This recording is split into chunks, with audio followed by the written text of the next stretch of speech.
नमस्कार, मैं हूं ऋषभ शर्मा और आप देख रहे हैं एन भारत मीडिया नेटवर्क। शुरुआत करते हैं उत्तर प्रदेश की इस वक्त की बड़ी खबरों से, लेकिन खबरों पर जाने से पहले आइए देख लेते हैं मुख्य हेडलाइंस। यूपी में मौसम का कहर, अगले 24 घंटों के लिए 37 जिलों में आंधी, भारी बारिश और आकाश से बिजली का अलर्ट जारी। सीएम योगी सख्त, बारिश और बिजली गिरने से हुए नुकसान पर 24 घंटे में सर्वे और मुआवजा देने के निर्देश, राहत कार्यों में लापरवाही पर चेतावनी। जंतर मंतर लाठीचार्ज का विरोध तेज, प्रयागराज में छात्रों का प्रदर्शन, वहीं सांसद चंद्रशेखर आजाद संसद परिसर में धरने पर बैठे। मथुरा के द्वारकाधीश मंदिर में चोरी, दान पात्र की नकदी लेकर फरार हुआ चोर, पूरी वारदात सीसीटीवी में कैद। और आगरा में चला बुलडोजर, नगर निगम ने अतिक्रमण के खिलाफ बड़ी कार्रवाई करते हुए सड़क और फुटपाथ से हटाए अवैध कब्जे।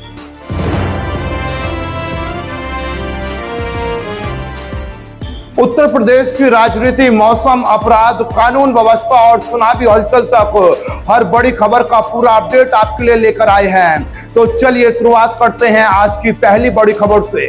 उत्तर प्रदेश में मौसम ने एक बार फिर करवट ले ली है। मौसम विभाग ने अगले 24 से 48 घंटों के दौरान प्रदेश के 37 जिलों में भारी बारिश और आकाश से बिजली गिरने की आशंका जताई है। कई जिलों के लिए ऑरेंज अलर्ट भी जारी किया गया है। विभाग के मुताबिक 30 से 40 किलोमीटर प्रति घंटे की रफ्तार से तेज हवाएं चल सकती हैं, जिससे पेड़ गिरने और बिजली आपूर्ति प्रभावित होने की संभावना है।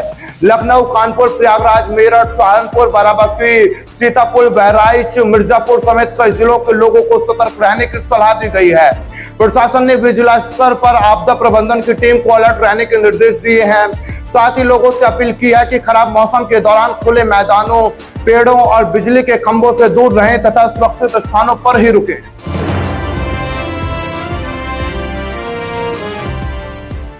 प्रदेश में लगातार हो रही बारिश और आकाश से बिजली से जनहानि और आर्थिक नुकसान की घटनाओं पर मुख्यमंत्री योगी आदित्यनाथ ने गंभीर चिंता जताई है। मुख्यमंत्री ने सभी मंडलायुक्तों, जिलाधिकारियों और पुलिस अधिकारियों को प्रभावित क्षेत्रों में दौरा कर राहत कार्यों की निगरानी करने के निर्देश दिए हैं। साथ ही जनहानि, पशु हानि और फसल नुकसान का तत्काल सर्वे कर 24 घंटे के भीतर मुआवजा उपलब्ध कराने को कहा गया है। मुख्यमंत्री ने स्पष्ट निर्देश दिए हैं कि राहत कार्यों में किसी भी प्रकार की लापरवाही बर्दाश्त नहीं की जाएगी। उन्होंने प्रदेशवासियों से अपील की है कि खराब मौसम के दौरान अनावश्यक रूप से घर से बाहर न निकलें और प्रशासन द्वारा दी गई एडवाइजरी का पालन करें।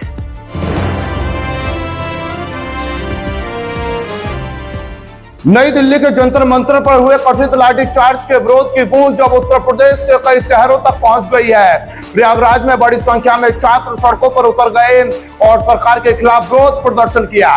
प्रदर्शनकारियों ने हाथों में तख्तियां लेकर नारेबाजी की और कहा कि आवाज को दबाने की कोशिश बर्दाश्त नहीं की जाएगी। छात्रों ने जंतर मंतर की घटना की निष्पक्ष जांच कराने और दोषियों पर कार्रवाई की मांग उठाई है। प्रदर्शन को देखते हुए मौके पर भारी पुलिस बल तैनात रहा और पूरे इलाके में सुरक्षा व्यवस्था कड़ी रखी गई है।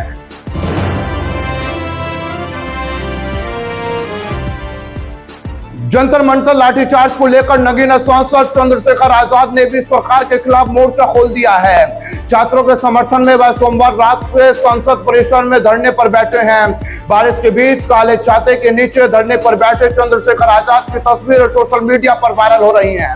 उन्होंने सोशल मीडिया प्लेटफॉर्म एक्स पर पोस्ट करते हुए कहा कि छात्रों के साथ हुआ व्यवहार लोकतंत्र के लिए बेहद चिंताजनक है। उन्होंने सरकार से पूरे मामले की जवाबदेही तय करने और छात्रों के साथ न्याय करने की मांग की है। उनके धरने को लेकर राजनीतिक हलकों में भी लगातार प्रतिक्रियाएं सामने आ रही हैं।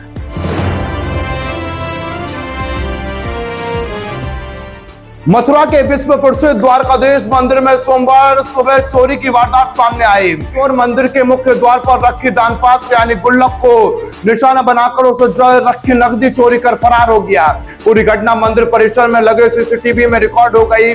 सुबह मंदिर खुलने पर कर्मचारियों ने गुल्लक टूटी देखी तो मंदिर प्रशासन को सूचना दी गई। इसके बाद सीसीटीवी फुटेज की जांच की गई, जिसमें एक संदिग्ध युवक चोरी करते हुए साफ दिखाई दे रहा है। मंदिर प्रबंधन ने पुलिस को तहरीर देकर कार्रवाई की मांग की है। पुलिस फुटेज के आधार पर आरोपियों की पहचान में जुटी है। घटना के बाद श्रद्धालु और व्यापारी संगठनों में भी नाराजगी जताते हुए जल्द गिरफ्तारी की मांग की है।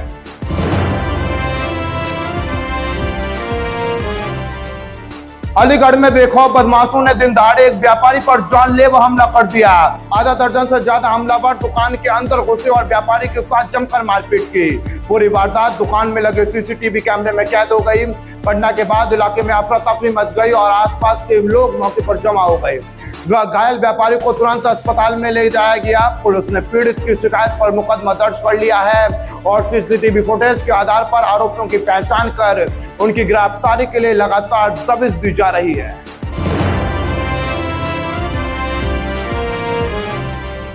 आगरा में नगर निगम ने अतिक्रमण के खिलाफ बड़ा अभियान चलाते हुए बुलडोजर कार्रवाई की। अभियान की शुरुआत एसएन मेडिकल कॉलेज से की गई और इसके बाद मोती कटरा रोड समेत कई प्रमुख मार्गों पर सड़क और फुटपाथ से अवैध कब्जे हटाए गए।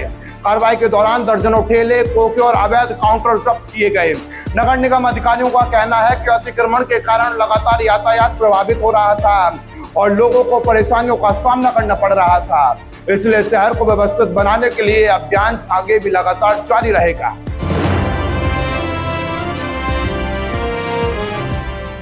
चढ़ावा चोरी प्रकरण के बाद श्री राम जन्मभूमि तीर्थ क्षेत्र ट्रस्ट ने अपनी कार्यप्रणाली में पारदर्शिता बढ़ाने का बड़ा फैसला लिया है। अब ट्रस्ट हर महीने अपनी ऑडिट रिपोर्ट आधिकारिक वेबसाइट पर सार्वजनिक करेगा। इसके अलावा मंदिर निर्माण कार्यों की प्रगति, प्रशासनिक फैसलों और अन्य प्रमुख गतिविधियों की जानकारी भी नियमित रूप से वेबसाइट पर उपलब्ध कराई जाएगी।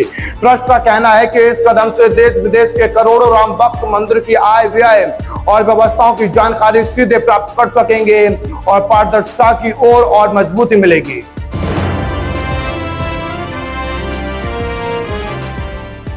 उत्तर प्रदेश के महानिदेशक राजीव कृष्ण सोमवार शाम मुजफ्फरनगर पहुंचे। उन्होंने ऐतिहासिक सिख चौक स्थित शिव मंदिर में विधि विधान से पूजा अर्चना की और प्रदेश की कानून व्यवस्था तथा कांवड़ यात्रा की सुरक्षा की तैयारियों का जायजा लिया।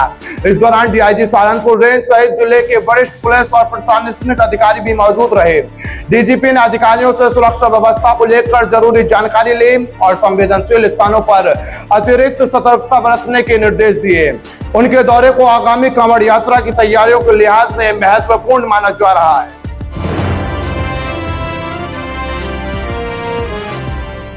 तो ये थी उत्तर प्रदेश की आज की सबसे बड़ी खबरें। मैं हूं ऋषभ शर्मा और आप देख रहे थे एन भारत मीडिया नेटवर्क। अगर आपको हमारा ये बुलेटिन पसंद आया हो तो वीडियो को लाइक, शेयर और सब्सक्राइब जरूर करें। मैं फिर मिलूंगा एक नए बुलेटिन और नई बड़ी खबरों के साथ। तब तक के लिए नमस्कार।